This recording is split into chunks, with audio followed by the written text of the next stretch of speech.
Donc, je suis ravie d'être l'animatrice de cette session de concertation. Je m'appelle Charlotte Kifidis. Alors, pour certains, on s'est déjà croisés sur une autre concertation. Je reconnais Hélène, je reconnais François, alors peut-être d'autres. Mais vous savez que c'est un cycle, et donc Communique, Comment en anime et on a proposé plusieurs. Donc là, nous en avons une qui est dédiée au sujet de l'international. Ce que je vous propose en termes de déroulé, c'est déjà un petit mot sur les bonnes pratiques. Vous savez, vous connaissez tous le sujet avec les outils digitaux. Simplement, comme on est dans des environnements très divers, ce que je vous demanderais, c'est d'être bien vigilant à ce que votre micro soit fermé, coupé. Ah, je fais entrer Elena.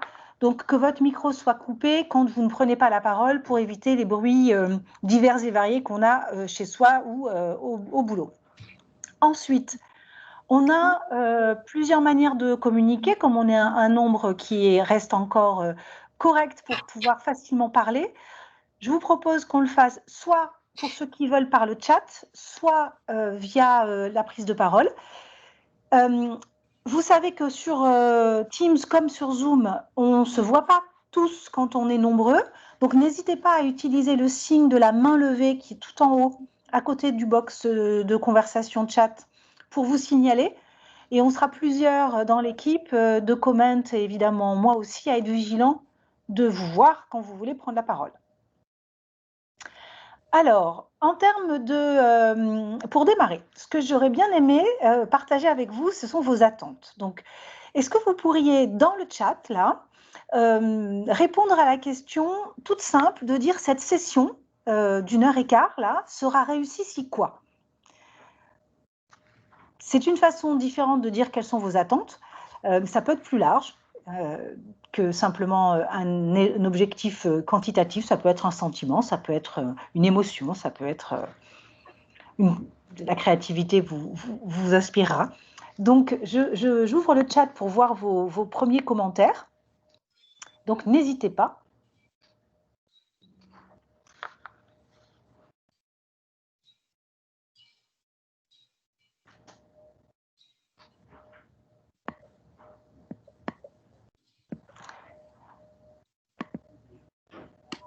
Allez, allez, lancez-vous, s'il vous plaît.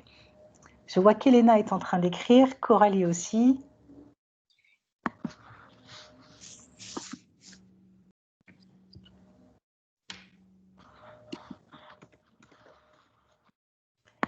Alors, oups.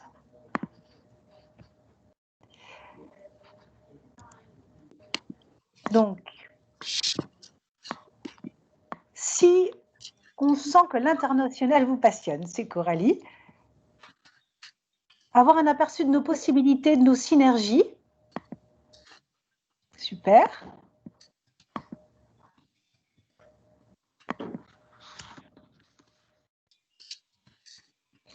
Si on trouve plein d'idées pour avancer,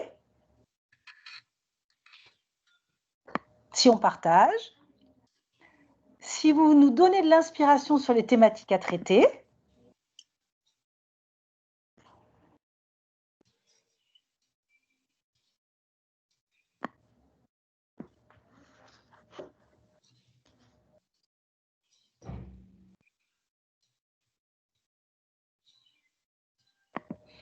pour identifier des problématiques que nous rencontrons tous au niveau international et échanger sur nos bonnes pratiques. Et bienvenue Wilfried qui rejoint la réunion. S'il y a un vrai partage de best practice, ok? Bon, c'est bien ça. Ok. Bon, donc on voit que on a. Alors il y a encore une autre personne qui pose un chat, mais on voit qu'on a vraiment besoin de discuter des problématiques qu'on rencontre et de partager des bonnes pratiques pour que ça puisse nous aider dans nos enjeux individuels et collectifs à ce sujet-là. Alors, pendant que d'autres personnes posent leurs attentes sur cette session dans le chat, je te propose, Laurence, de prendre la parole et de nous faire une introduction en bonne et due forme sur ce thème. Alors, bonjour à toutes et à tous. Je suis très contente de vous retrouver sur l'objet de ces concertations. Je représente Séverine Lecomte, notre présidente, qui ne pouvait pas être avec nous ce soir, pour juste vous dire que ces concertations, c'est vraiment l'enjeu de sa nouvelle présidence, qui est d'installer un échange avec les adhérents pour construire ensemble ce projet, les voies de la communication que vous avez pu découvrir dès son élection. La dimension internationale est l'un des axes majeurs de ce projet. Il y en a d'autres que vous voyez aussi, qui sont aussi interrogés à l'occasion de ces concertations. Donc ce soir, on va pouvoir se concentrer sur toute la dimension internationale. Vous allez pouvoir vraiment partager vos attentes, tous les sujets qu'on pourra traiter dans l'année. Et on va faire tout ça, évidemment, avec Sylvia et Coralie qui sont en ligne, à qui je vais aussitôt laisser la parole, qui sont les vice-présidentes de cet axe et qui vont pouvoir, avec vous, creuser ce sujet pour répondre encore mieux à vos attentes. Car effectivement, ce projet, les voies de la communication, c'est aussi une façon de rendre encore plus utile Comment par rapport à tous vos besoins dans votre quotidien, dans vos réflexions, dans votre pratique, mais aussi dans la construction de vos stratégies. Donc, n'hésitez pas à donner vraiment vos priorités et puis ce qui vous serait indispensable sur ce sujet. Parce que vous allez le voir, on va l'entendre par Sylvia et Coralie, le sujet est vaste. Donc, merci en tout cas à toutes et à tous d'avoir accepté de venir nous concerter, vous concerter, je ne sais pas comment on dit, Charlotte, en tout cas élaborer ensemble toutes ces idées qui vont permettre de construire la feuille de route sur cet axe de l'art international. Et puis, on verra en fin de séance, mais vous serez également invités, si le sujet vous intéresse, à rejoindre Sylvia et Coralie pour mettre en œuvre toutes ces inspirations. Voilà. Donc, bonne séance à toutes et à tous. Merci Laurence. Merci beaucoup Laurence, merci beaucoup Charlotte. Pour ceux qui ne me connaissent pas, je suis Sylvia Artaud, je dirige la communication de BNP Paribas Retail Banking and Services, une activité qui est extrêmement internationale. L'international, c'est au cœur de l'activité et je suis ravie de co-diriger ces comités internationaux et ces réflexions avec ma chère amie Coralie Cornet, qui est aussi, elle a une activité très internationale aussi. Je ne sais pas si tu veux dire un mot. Bonjour à tous. Donc moi, je suis directrice de la communication du fonds d'investissement Argos With You. Et on est un fonds d'investissement qui investit dans des PME et ETI au niveau de l'Europe. Donc mon job est à 20% sur la France et à 80% en Italie, en Allemagne, en Belgique, en Netherlands, etc. Donc très international aussi, et je suis super heureuse d'être avec Sylvia dans ce comité international. On travaille ensemble depuis peut-être quelques années, j'allais dire, c'est peut-être pas autant que ça, mais on dirait. Et je trouve qu'on avance bien et c'est un beau projet. Enfin, je suis super contente d'être dans la partie internationale. Et j'espère qu'on va vraiment se nourrir de tout ce que vous allez nous donner comme idée, parce qu'on peut faire encore mieux que maintenant. Merci. Donc, des activités très internationales qui nous servent dans notre profession, évidemment, dans notre métier. Pourquoi l'international? Parce que, vous savez, en dehors des boîtes internationales, la communication devient de plus en plus globale, de plus en plus connectée, de plus en plus ouverte. Et Comment s'est adapté à cette nouvelle dimension qui est impactée par le digital, par les réseaux sociaux et maintenant, avec la crise, évidemment, c'est de plus en plus global, mondial. Donc, Comment s'est adapté de deux façons. La première, c'est en créant le comité international qu'on co-dirige avec Coralie. Et la deuxième façon, c'est en intégrant une association mondiale qui s'appelle Global Alliance for Communications and Public Relations. Et donc, c'est la plus grande association mondiale des communications, qui défend la communication, qui veut unifier la communication et qui parle d'une voix de la communication. Donc, au-delà du prestige d'adhérer à cette association, parce que Comment est aujourd'hui la seule association française à adhérer à cette association mondiale, qui représente plus de 120 pays. Hein. Donc, au-delà de ce prestige pour Comment, pour notre association, il y a aussi l'action. Et l'action, c'est qu'on est dans le board de cette Global Alliance. Donc, Comment représente le board mondial, avec un siège que moi je représente, et aussi la présidence de l'Europe, parce que voilà, on a un conseil européen régional et Comment dirige cette instance. Donc du coup, ça donne beaucoup d'avantages, on va en parler tout à l'heure, et pour Comment, pour vous, et vous pouvez en profiter. Et je laisse la parole à Coralie sur le comité international et moi je parlerai un peu des avantages et des objectifs des Global Alliance, si vous voulez bien.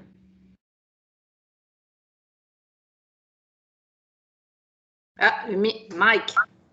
Tu es en mute, Coralie. Oui, pardon. Je disais, on se connaît depuis des années avec Sylvia, mais on a quand même lancé le comité international en 2019, donc ça fait 2 ans, on va dire.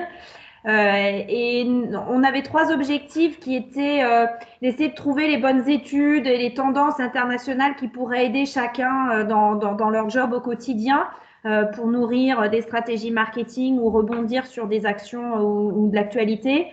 Évidemment, il y a un gros pan de réseau pour essayer de favoriser les contacts, l'entraide ou même la notoriété de chacun à ce niveau-là. Et puis, évidemment, échanger sur les bonnes pratiques. Donc, c'était l'idée de trouver des études de cas ou de faire intervenir les uns et les autres sur des sujets très précis qui pourraient faire écho à ce qu'on vit, nous, en France, et de savoir comment ça peut se passer ailleurs. Ça peut toujours être intéressant. Donc, voilà à peu près les trois objectifs qu'on avait au départ en lançant le club. Et de façon très inclusive parce que on a des contenus en anglais, etc. Mais à chaque fois, on essaie de les traduire. Donc, oui, pour les personnes qui ne parlent pas anglais, il y a toujours un moyen de comprendre ce qui est dit, ce qui est partagé, parce qu'on essaie vraiment de le faire de façon très inclusive dans ces comités. Si on passe à Global Alliance, je ne sais pas si les personnes qui sont là connaissent la Global Alliance for Public Relations and Communication Management. Est-ce que vous connaissez? Vous pouvez le faire oralement hein, si vous voulez prendre la parole ou par le chat, mais c'est vraiment une question importante qu'on se pose parce que ça veut nous donner des orientations sur la manière de communiquer justement sur ça. Donc, il y a quelqu'un qui a dit oui. Juste nom et par les communications de Comment, en fait. Et par les communications de Comment, très bien.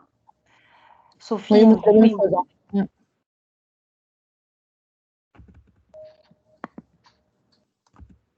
Je ne connais pas non plus. Vous ne connaissez pas non plus, très bien. Ok, donc ça a l'air d'être mitigé. Il y a quelques personnes via Comment, mais sinon, spontanément, pas obligatoirement tout le monde. Ok. Donc, Global Alliance, donc, comme je l'ai dit, c'est la plus grande association mondiale des communications. Il représente les 5 continents. Donc, il y a des Asiatiques, des Américains du Nord, du Sud, des Africains, des Européens, de partout.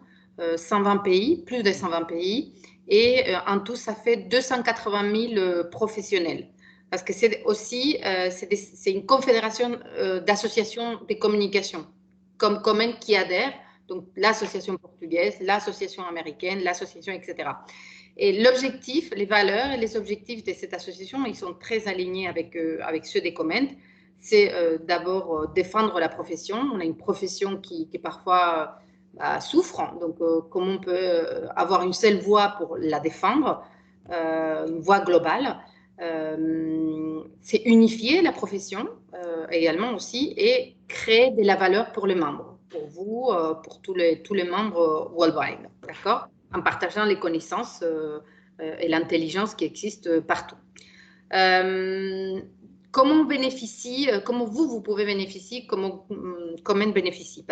D'abord parce qu'on crée des standards internationaux, soit des communications ou d'éthique. par exemple, sur les modèles de la com. C'est quoi les modèles de communication, non seulement en France, mais partout dans le monde.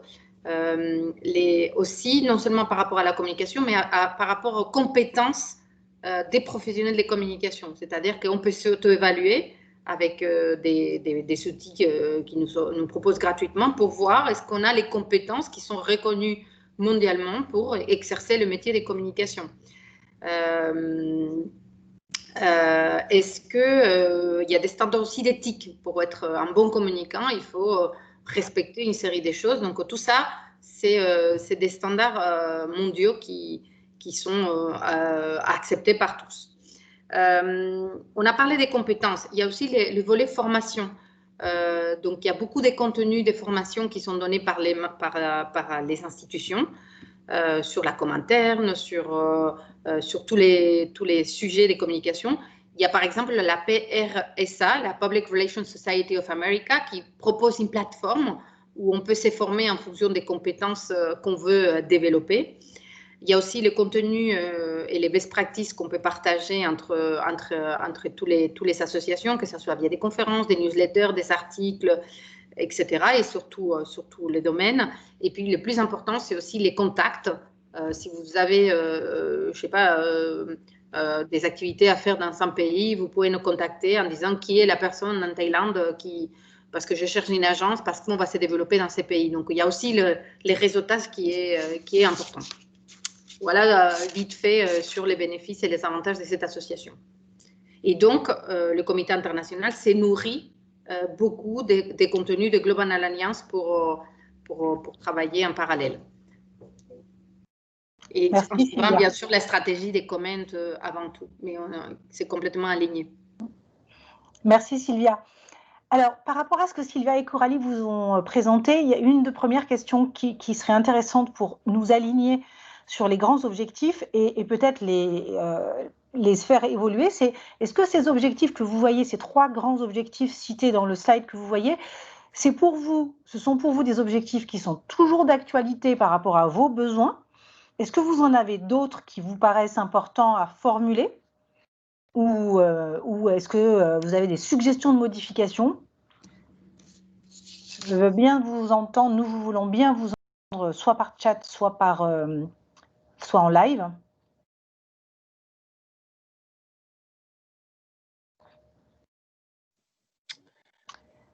Moi, j'avoue que par rapport à vos objectifs, le principal objectif pour moi et le plus important, c'est le dernier, en fait, le dernier bullet point qu'il y a, où on voit échanger sur les bonnes pratiques, quoi. C'est identifier des problématiques qu'on pourrait avoir très opérationnelles, scope un peu internationaux, justement, et arriver à focuser dessus, échanger un petit peu sur ces bonnes pratiques, plus que les formations internationales, c'est une histoire de culture, d'appréhension et d'habitude, mais c'est vrai que pour moi, c'est un des principaux objectifs, d'échanger sur les problématiques qu'on pourrait avoir au niveau international et de se filer des tips, des choses comme ça, voilà, par rapport à ça. Comment animer un réseau, par exemple, à l'international, comment gérer le côté interculturel, on fait tout ça dans nos entreprises, mais on a peut-être eu des projets plus spécifiques à gérer, un changement d'identité ou je ne sais quoi, ou un projet d'entreprise à déployer, voilà, ou une nouvelle campagne corp, voilà, il y a des choses comme ça. Pour être intéressant voilà, plutôt le côté opérationnel et échange de bonnes pratiques, quoi. Ok, merci Julie. Alors pour le coup, Marjorie et Elena aussi confirment que pour elles, toutes les deux, ce sont des objectifs d'actualité.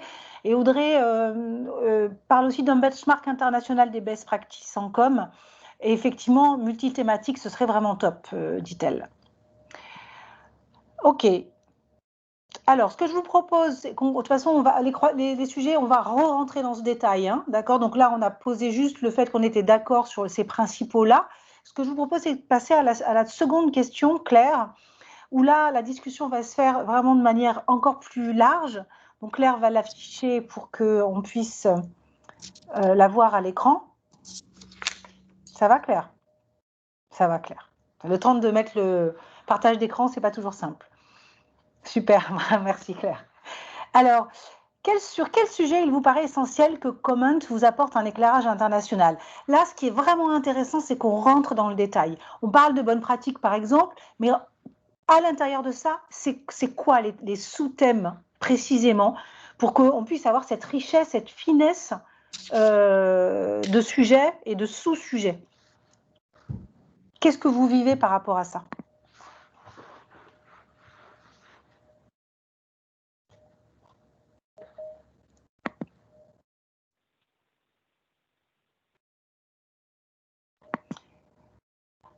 On parlait de bonnes pratiques tout à l'heure. J'aimerais bien, enfin, on a lancé cette piste-là. Si dans vos expériences d'entreprise ou d'indépendante, je ne sais pas qui occupe quoi comme fonction précisément, quelles sont les bonnes pratiques dont vous auriez besoin?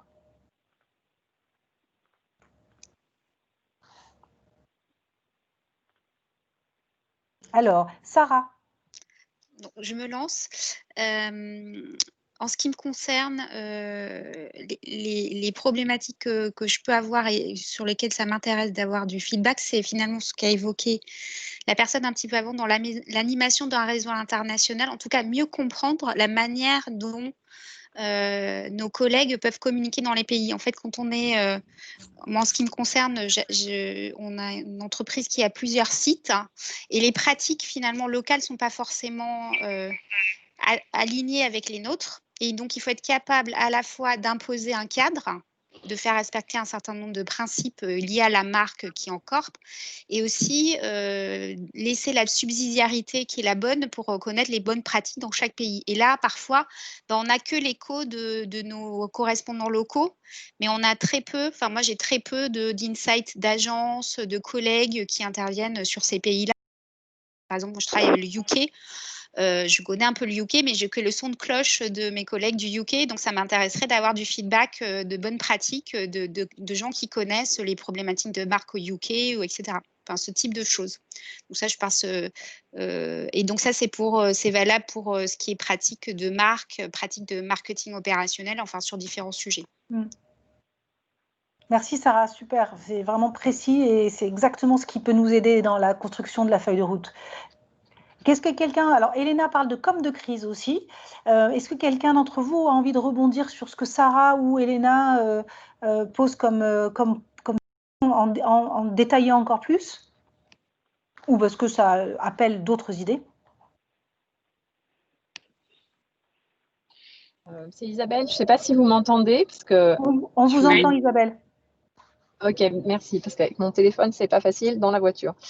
Je rebondis sur ce que disait Sarah, parce que bon, j'ai la même problématique avec effectivement des équipes qui sont dans différents pays, mais aussi vraiment sur le côté animation. En fait, quand on a des correspondants dans des filiales ou dans des zones à l'étranger et qu'on bosse plutôt sur le corporate, outre effectivement la problématique de faire respecter la marque et tout ça, il y a aussi un rôle de coordination et d'animation, mais en fonctionnel. C'est-à-dire qu'on n'est pas en hiérarchique, on est en fonctionnel, c'est pas toujours évident. Donc ça, je trouve que ce serait quelque chose d'intéressant, enfin, pour moi. Je ne sais pas si d'autres partagent ça. Merci Isabelle, je vois des têtes hochées. A priori, Sarah partage. Et je crois qu'Elena a hoché la tête aussi. Ok, alors... Je coupe, je partage parfaitement sur cette animation de réseau et encore plus, alors c'est encore plus différent suivant la taille de l'entreprise et où on se positionne. Parce que alors, je ne sais pas si vous êtes DIRCOM d'un groupe français qui est à l'international, c'est le cas pour moi, mais je pense aussi qu'il y a d'avoir des filiales étrangères, enfin les filiales françaises d'un groupe étranger, c'est aussi différent par rapport à cette animation de réseau, etc. Pour apporter la culture du groupe qui vient de je ne sais où, pour l'insuffler justement au niveau local. Donc, il y a aussi ces aspects à prendre en place.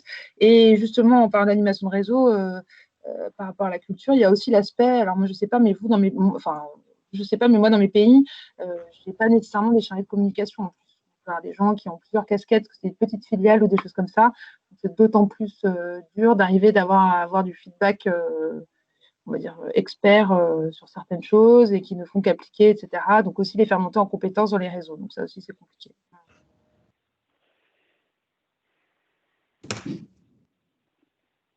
Ok. Donc monter en compétences avec peut-être des formations, effectivement, ou en tout cas un accompagnement par rapport à des personnes non professionnelles du secteur de la communication. Animation de réseau aussi. Ouais, animation de réseau. Okay. Moi, j'ai peut-être, il y a des thématiques, on parlait des Global Alliance, il y a des thématiques qui sont poussées mondialement et qui peut-être peuvent vous intéresser ou pas. Mais je pense que c'est intéressant de savoir, de connaître votre avis. Des thématiques très larges qui nous permettent de partager des contenus, de best practices par rapport à ça. Il y a une thématique qui est l'éthique. Donc, il crée le mois de l'éthique et tout ce qui a à voir avec l'éthique, mais au sens hyper large. Éthique dans la com, éthique dans, je sais pas, on peut mettre beaucoup de choses dans l'éthique. Comme la formation, il y a un mois qui est dédié à la formation et c'est la formation sur le développement des compétences actuelles, à venir, futures, comment on doit se former, etc. Il y a un autre sujet, c'est la diversité.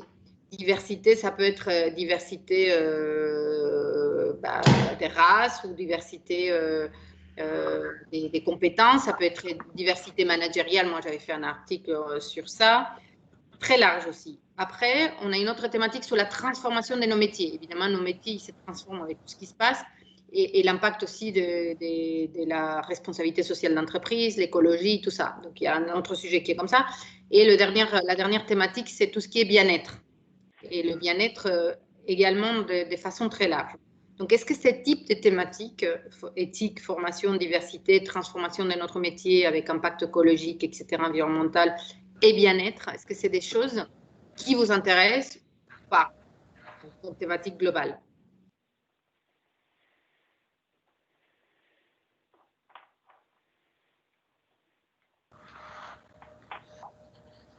Sur le bien-être, peut-être ça rappellera à tout le monde, on avait interrogé la DRH de Bottega sur le lancement de toute sa politique RSE dans l'entreprise et comment elle était partie de la gestion du management en disant c'est eux qui sont clés et comment elle s'était entourée d'outils pour mobiliser la DRH, la com interne et faire en sorte que tout le monde avance dans le même, voilà, avec le même objectif. Et je sais que c'est une interview qui a été assez lue, enfin, Claire confirmera, mais ça a été assez lu sur les réseaux sociaux. Donc, je me dis que le partage d'expérience peut marcher aussi.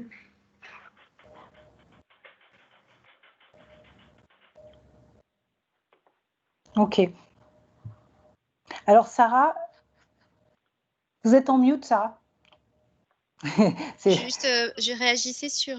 Bon, il y a une thématique que moi j'aime beaucoup, dont on avait déjà parlé, c'est la transformation des métiers, parce que ça tire beaucoup de choses. Ça tire la convergence avec le marketing, ça tire le digital, ça tire aussi ce qui m'a fait penser ce que disait Coraline, tout ce qui tourne autour du change management. Enfin, moi, en tout cas, la com, en tout cas sur la partie interne, ou même on est quand même pas mal maintenant mis à contribution sur toutes les problématiques de conduite du changement, où il y a pas mal de techniques et de choses derrière qu'on ne connaît pas forcément. Enfin, en tout cas, ça tire pas mal de choses. Donc voilà, moi je voulais juste apporter ce point de vue. Enfin, je trouve, moi c'est un thème qui m'inspire beaucoup et diversité aussi pour d'autres raisons parce que c'est très lié avec le multiculturel et la façon dont on traite la diversité dans des environnements culturels qui ne sont pas les mêmes. Et donc finalement, c'est une thématique qui est complexe d'une certaine manière. Merci Sarah. Alors, avant de passer à la question d'après, François souligne aussi un point qui est très intéressant en termes de communication, c'est le sujet des fake news. Ouais. Et comment, pour rebondir pour aller encore un petit peu plus loin par rapport à la notion de communication de crise, comment les autres pays qui sont proches de Global Alliance se penchent sur ce phénomène-là. Et ça, notamment, c'est géré dans la partie éthique, en fait. D'accord. Les fake news, par exemple. Ça, c'est des sujets cœur qui sont traités avec, on a la vision anglo-saxonne, la vision asiatique, la vision avec des best practices concrets. Donc, évidemment, très important. Ok, super. Bon, on commence à défricher bien, là. On passe à la question d'après. qui nous permet de rentrer encore plus dans le détail, que notre Claire préférée est en train d'afficher, et qui, pour le coup, est en lien avec ce que tu disais, Coralie, en termes de bonnes pratiques et de partage, d'une manière générale. Si Comment organisait des prises de parole d'organisations internationales sur un sujet de communication, qui aimeriez-vous particulièrement entendre ? Qui, pour vous, serait vraiment inspirant? Et là, pour le coup, il n'y a pas de bonne réponse ou de mauvaise réponse, parce que chacun a des échos divers dans leur secteur d'activité, dans son secteur d'activité. Et ça peut être très intéressant de partager ces personnalités qui représentent soit un secteur d'activité, soit justement qui sont complètement à contre-pied et qui c'est intéressant d'entendre. Pour donner un exemple ici de là où on peut rêver, ça fait écho à un reportage que j'ai vu sur le marché des cigarettes, etc., et sur le marché du tabac et l'influence que ça a sur les jeunes. Et il y avait une excellente prise de parole, qu'on soit pour ou contre le sujet, de la DIRCOM de Philippe Maurice, et qui expliquait toute la stratégie qu'elle mettait en place pour gérer cette situation d'être dans un monde conflictuel en permanence avec les gens qui sont contre sa marque, etc. Et comment elle gérait tout ça. Peu importe le fond, mais sur la forme, cette prise de parole, elle était extraordinaire, elle était super bien ciselée, super bien faite, et c'était un vrai bel exemple de positionnement de DIRCOM. On aime ou on n'aime pas le sujet, c'est clivant. Ceci dit, je recommande à tous de voir la façon dont elle a appréhendé le sujet et elle répondait aux médias, et qui était incisif. Hein. Et bravo. On peut pas dire autre chose. Je pourrais vous donner le lien à l'occasion, mais c'est pour ça que je me dis, des personnes comme ça, elles sont inspirantes quand elles font leur job. Et vous pensez à qui? Vous penseriez à qui si on se creuse les méninges pour apporter des pistes créatives là-dessus?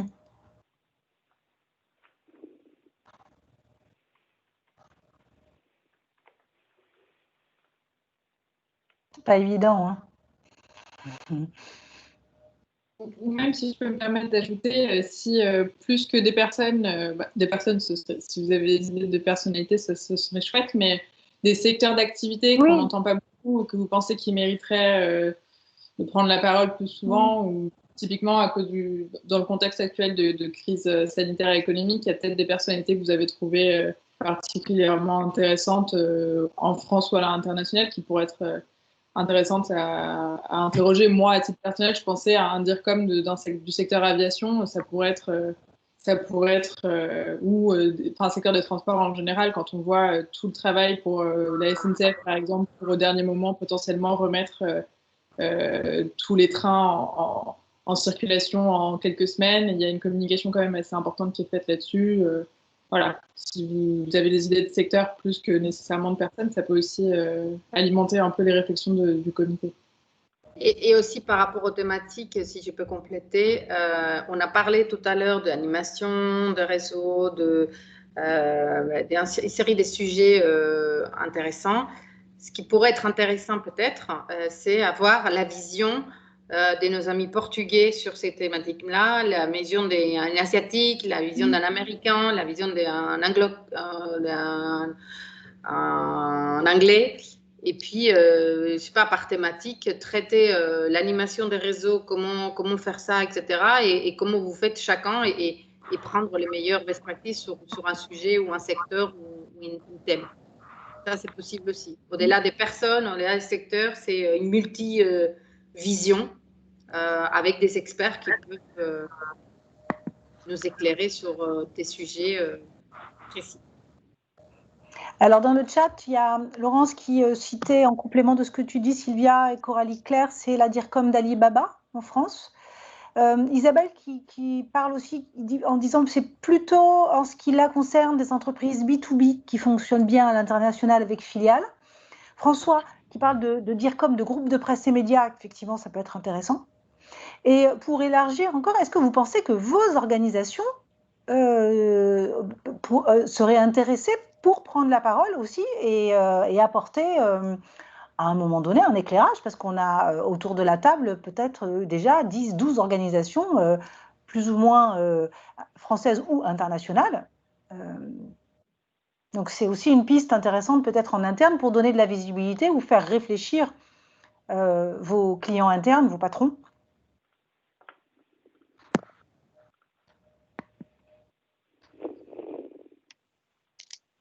Le directeur américain de Carson Bardon qui est basé en France, il me semble.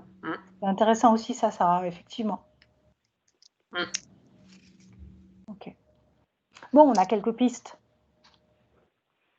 Ça, typiquement, dans le quotidien, on va dire, de notre vie d'adhérent à Comment, c'est intéressant de pouvoir s'autoriser quand on a d'un coup une prise de... Enfin, dans les bouquins, la littérature qu'on peut être amené à croiser dans notre quotidien, de tomber sur un nom et de le suggérer.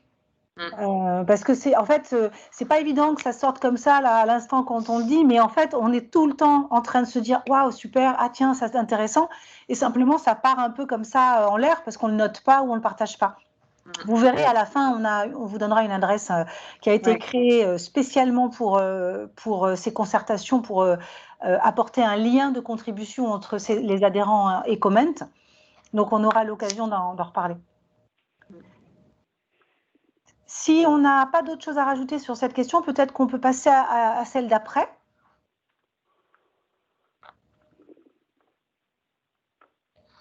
On sait qu'on a déjà 3 ou 4 personnes, 5 personnes là à contacter.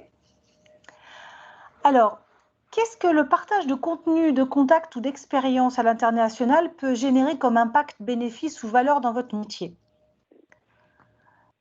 Là, l'idée, c'est d'essayer de mesurer, alors je parle sous le contrôle de Sylvia et de Coralie, mais aussi essayer de mesurer qu'est-ce qui vous manque pour être plus efficace ou plus impactante ou plus créative ou créatif peut-être dans vos problématiques de communication et de pouvoir à partir de ce qui vous manque ou de ce qui vous serait nécessaire, regarder quel type de contenu ou d'expérience ou de bonne pratique on peut aller chercher.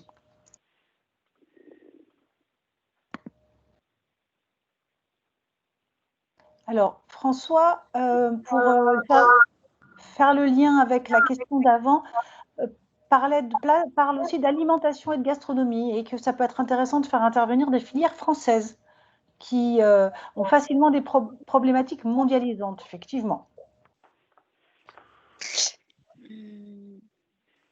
Alors, qui a pris qui souhaite? Alors, je ne vois pas la personne qui cherche à lever la main, mais allez-y, je vous en prie. C'est Julie. Julie, super, allez-y, Julie. Par rapport à cette question qui est intéressante sur le côté, quels sont les bénéfices d'échanger des contacts, etc. On est en relation presse, alors pour le coup, gros français, moi, avec des filiales à l'étranger. Donc, j'ai mis du temps à trouver une agence de relations presse qui ne me facturait pas le fait, vous les connaissez tous, les grosses agences, voilà, relations presse, mais dès qu'on dépasse une frontière, elles ont des partenariats avec des agences de relations presse à l'étranger, mais qui sont facturées en plus. Donc, j'ai mis un certain temps à trouver un business model d'agence basée en France et qui ne me facturait pas et qui avait bien une vision globale avec des attachés de presse, par exemple, dans les différents pays. Et ça pourrait être intéressant aussi d'avoir des échanges de contacts justement sur des prestats, que ce soit basés en France et qui ont une vision globale, internationale, donc cette culture, qui peuvent nous aider ou qui ont des ramifications dans les différents pays, sans non plus, ça coûte des milliers et des cents, hein, voilà. Je travaille pour une pays, donc je n'ai pas des budgets démentiels non plus. Ou bien, justement, avoir des contacts dans tel ou tel pays, voilà, que ce soit parce que l'agent, enfin, comme je disais tout à l'heure, le réseau de communicants sur place n'est pas staffé pour, ou ne connaît pas n'a pas de contact com, ou bien parce qu'on ouvre un nouveau pays et qu'on a besoin de contacts sur place. Ça aussi, ça peut être intéressant, ces fameux retours et contacts et compagnie par rapport à ça. Merci Julie, super, c'est hyper concret. Sarah? Oui, je rebondis sur l'idée de Julie. Ce qui serait intéressant, c'est qu'on partage une sorte de base. Enfin, je ne sais pas si c'est ce que tu ou vous. Enfin, bref. Mais en fait, j'ai eu le même problème de chercher une agence, d'avoir que le contact d'une personne sur place avec un tarif hyper cher.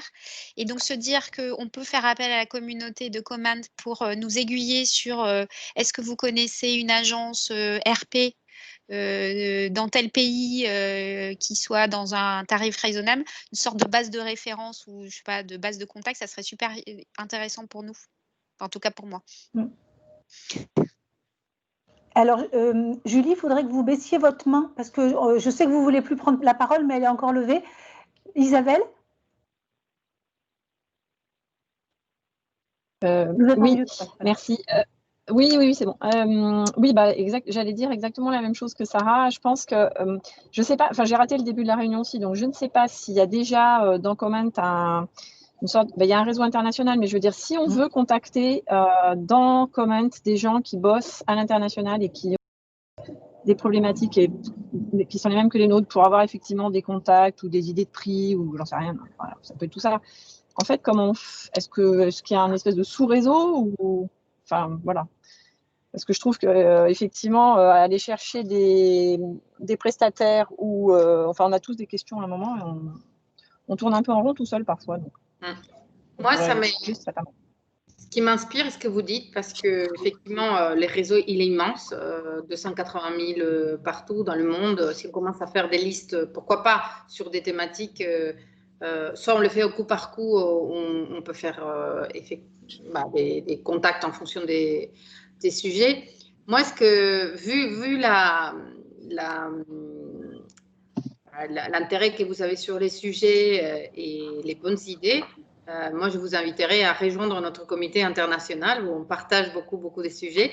J'ai vu que Sophie, tu es là, Scalabrini, communication des Thales. Peut-être, je ne sais pas si tu es toujours là, mais tu pourrais peut-être dire ce que ça t'apporte le comité, parce qu'au moins, on partage entre nous déjà. Et après, on peut travailler sur des sujets qui nous intéressent pour toutes. Sophie, est-ce que tu es là? Oui, est-ce que vous m'entendez? Oui. Ouais. D'accord, c'est une belle arrivée pour moi parce que j'ai des problèmes techniques avec un nouveau PC. En tout cas, oui, effectivement, donc je travaille chez Thales la communication pour une des divisions du groupe. Et le comité international, j'y participe avec grand intérêt parce qu'en fait, ça me donne une perspective et un angle différent de mon quotidien. Et quelque part, je suis confrontée à des collègues qui parfois ont la même problématique et parfois ont une vision complètement différente. Et ce qui peut être quelque part une de mes priorités, pour eux, ça ne les touche pas vraiment. Donc, c'est vraiment un moment de confrontation et ça m'enrichit, d'où mon intérêt à participer à ce comité. Après, effectivement, on avait des programmes, des projets on a dû réduire la voilure avec le Covid. Mais bon, ça ne nous a pas empêché. Je me rappelle, on avait fait aussi une intervention concernant la diversité et l'inclusion. Donc, je rejoins ce qui a été dit avant sur la thématique de la diversité. Je pense que le comité international peut apporter beaucoup sur la diversité et l'inclusion si on veut. Donc, voilà ce que je peux dire sur le comité international en quelques mots. Merci beaucoup, Sophie. C'est un plaisir de travailler avec toi aussi. Merci, Sophie. Je crois que Laurence, tu veux rajouter quelque chose? Peut-être es-tu en mute? Non, mais le micro, peut-être il est coupé. Oui, je pense. Vous m'entendez là? Ça y est. Oui. Oui, vous ne voulez pas se désactiver. Je voulais vous dire aussi que dans les prochains développements que l'on cherche à faire avec l'équipe de Comment, on a prévu un annuaire en ligne.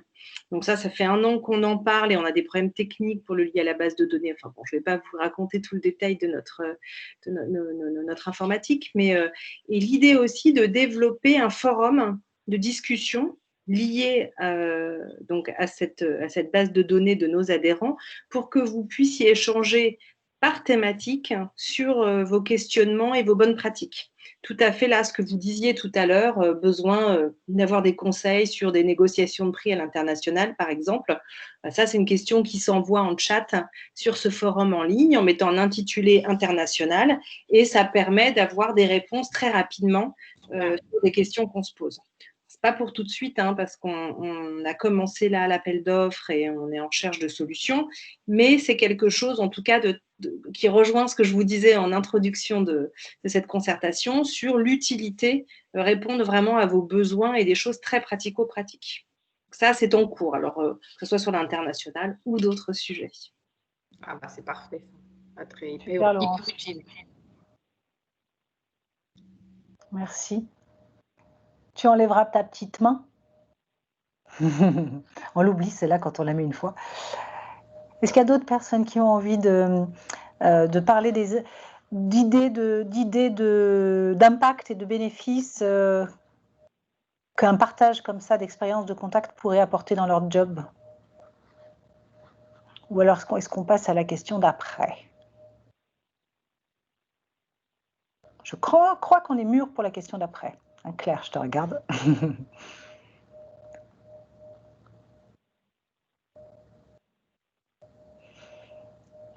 Alors, la question derrière, c'est quel moyen doit-on privilégier? Donc, on a parlé du fond, on a parlé de la forme. Et là, pour le coup, on va rentrer un peu plus dans la forme. La transition, elle est parfaite par rapport à l'annuaire dont parlait Laurence. On parle aussi, Sylvia a parlé du comité. C'est de quoi vous avez besoin comme vecteur en fait de transmission de ces contenus, contacts et expériences pour que ce soit facile pour vous, simple, complet, rapide, efficace, interactif éventuellement. Voilà. Donc c'est très très open, hein. C'est pas lié obligatoirement à un sujet. Ça montre aussi de la manière dont vous travaillez et comment vous aimez travailler en réseau. Donc, à votre bon cœur, messieurs, dames, pour vos idées. Laurence. Alors, moi, je ne voulais pas apporter des solutions, je voulais juste dire que cette question était d'autant plus importante que j'ai entendu en introduction de séance que certains ne connaissaient toujours pas Global Alliance. Et avec tout ce qu'on a pu communiquer en 1 an sur ce sujet, vraiment de comprendre quels sont vos biais d'information, comment on vous touche, par quel biais vous souhaitez vous informer et comment on peut discuter. Je trouve ça vraiment très, très important parce qu'on voit bien que les mails, les réseaux sociaux, on a l'impression que certains passent quand même à travers. Et du coup, je pense que cette question a il y a une double entrée qui me semble extrêmement importante. Et les réseaux sociaux aussi, peut-être pour donner un peu des pistes et lancer la conversation, les réseaux sociaux, ça peut être aussi un moyen de communication pour vous via Twitter, via LinkedIn. J'étais en train de penser à une thématique que j'ai vue à l'international et que moi j'ai partagée notamment. C'était, je ne sais pas si vous avez vu, Tesla a supprimé son service de com. Le patron de Tesla, Elon Musk, son service presse, il a décidé que c'était lui qui répondait aux journalistes. Donc, du coup, plus des services presse, plus de communication.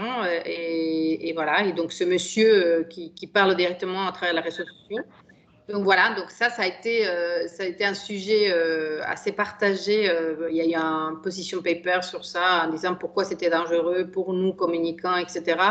Et je ne sais pas si vous l'avez vu. Mais en tout cas, voilà, des types de choses comme ça, on peut faire aussi sur des sujets de communication mondiale qu'on peut partager. Peut-être c'est sur les réseaux sociaux, mais on peut vous les transmettre via une newsletter ou via je sais pas, un réseau, ou je sais pas, ou un mail ou un club qu'on peut faire. À vous de dire.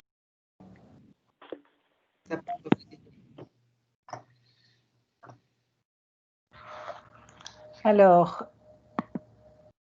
tout comme Air France qui n'a plus de DIRCOM, dit Laurence. Bon. Bonjour François. N'ouvrons pas trop le sujet du DIRCOM. J'ai la vidéo, je suis content. Bonjour à tous et à toutes. Ok. Sur le coup, on en était au sujet de par quel moyen Comment peut nous aider, vous aider dans le partage d'expériences de contact et de bonnes pratiques sur les sujets internationaux. Donc pour François, si vous avez des idées de moyens privilégiés qui vous aideraient, on a évoqué un annuaire, on a parlé du comité international auquel vous êtes tous cordialement invités à participer, à contribuer. Est-ce qu'il y a des webinaires? Est-ce qu'il y a des conférences en ligne? Qu'est-ce que ça vous inspire, cette idée de webinar? Alors, Sarah parle de partager les articles de la veille directement sur LinkedIn. La veille de la veille concurrentielle ou de la veille internationale, oui.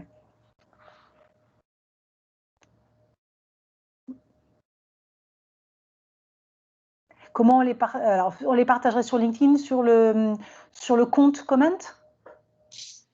Ça pourrait être ça? Le site aussi. Sur les sites de comment?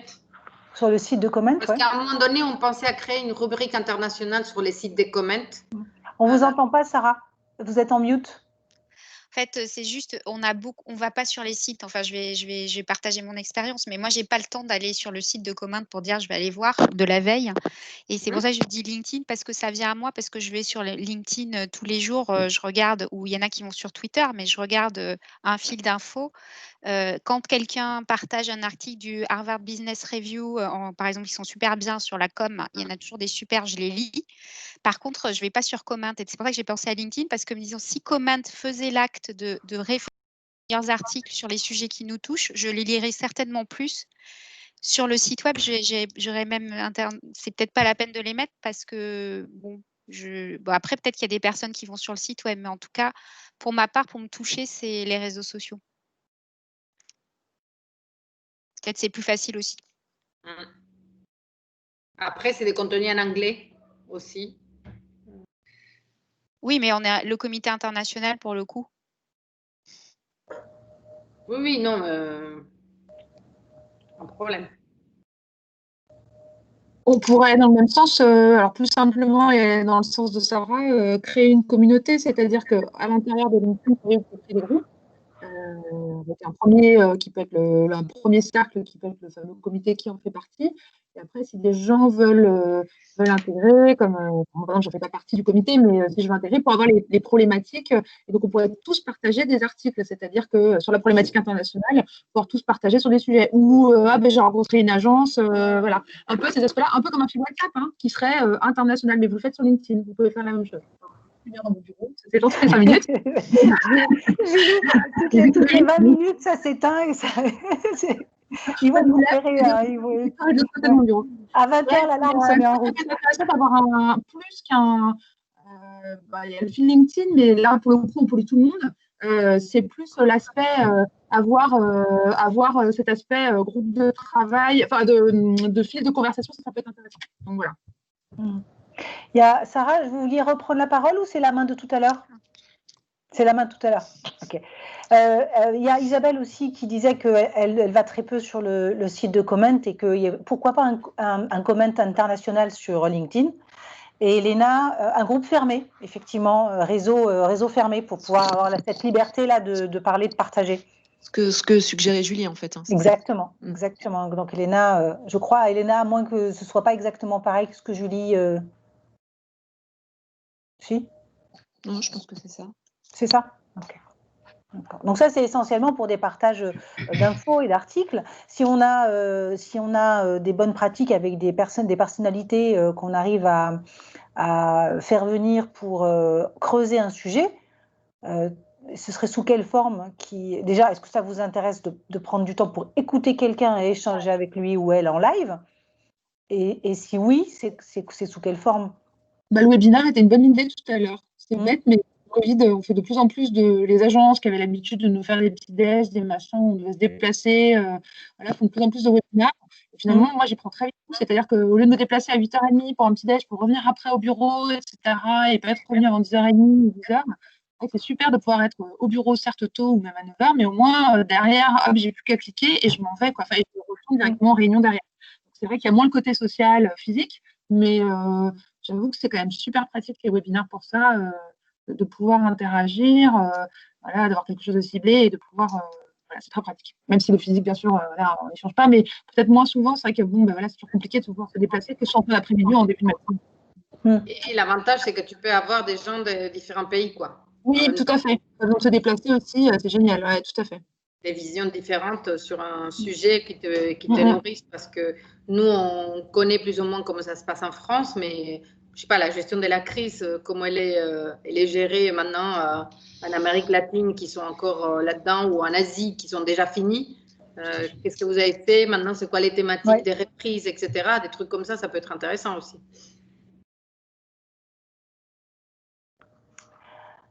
Ok, est-ce qu'il y a quelqu'un qui veut, parce qu'on arrive presque à la fin, quasiment à la fin. Alors webinaire, Isabelle, elle est aussi pour, super.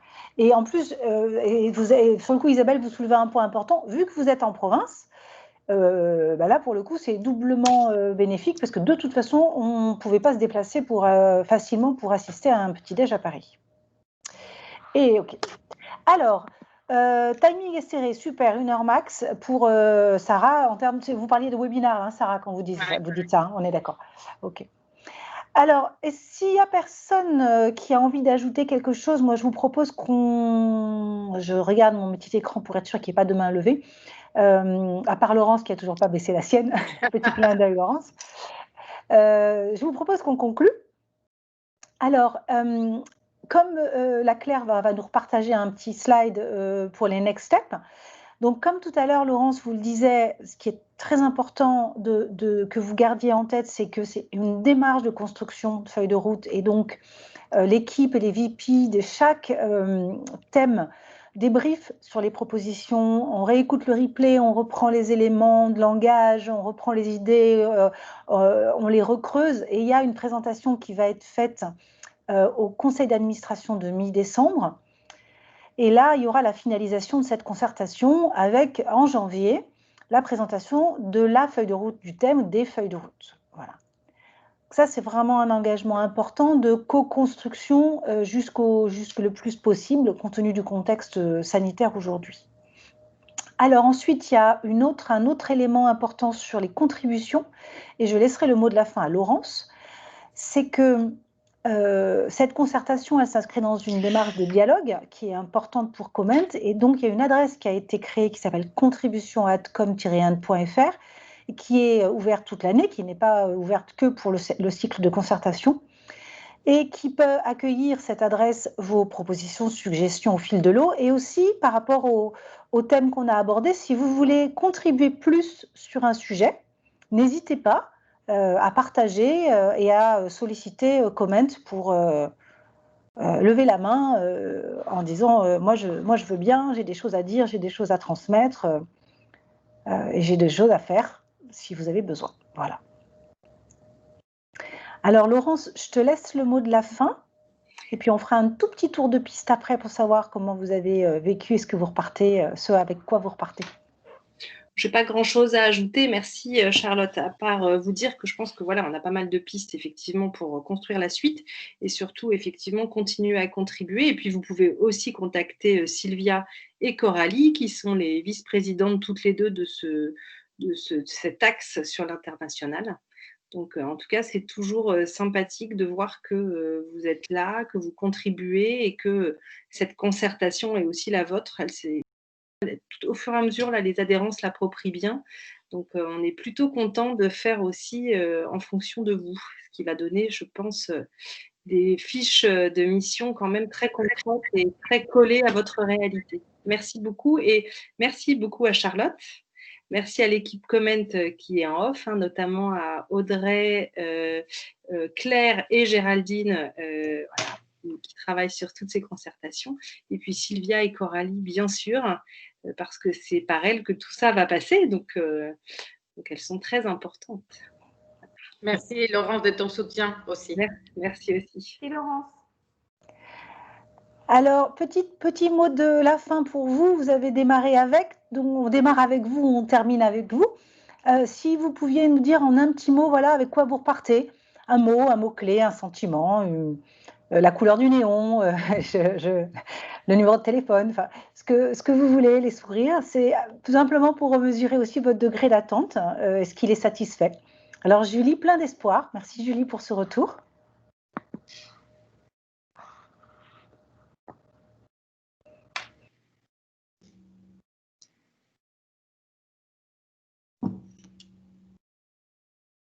Il y a d'autres personnes qui... Une construction qui débute, Elena.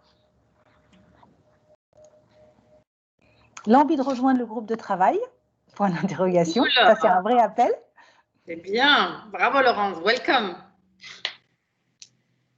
Du concret qui se dessine. Format dynamique et direct, très agréable, enrichissant et plein de nourriture pour l'esprit. Super. Super. Du concret aussi, ok. De bonnes idées à concrétiser, vivement les moyens de partager. Bon, mais écoutez, merci à tous. Belle soirée. Profitez bien de votre soirée et bonne fin de semaine. Et n'hésitez pas surtout à partager au quotidien quand les idées vous viennent, parce que c'est ça qui est super riche. On pense les uns aux autres quand ça sur le moment comme ça. Merci beaucoup. Merci à vous. Merci beaucoup.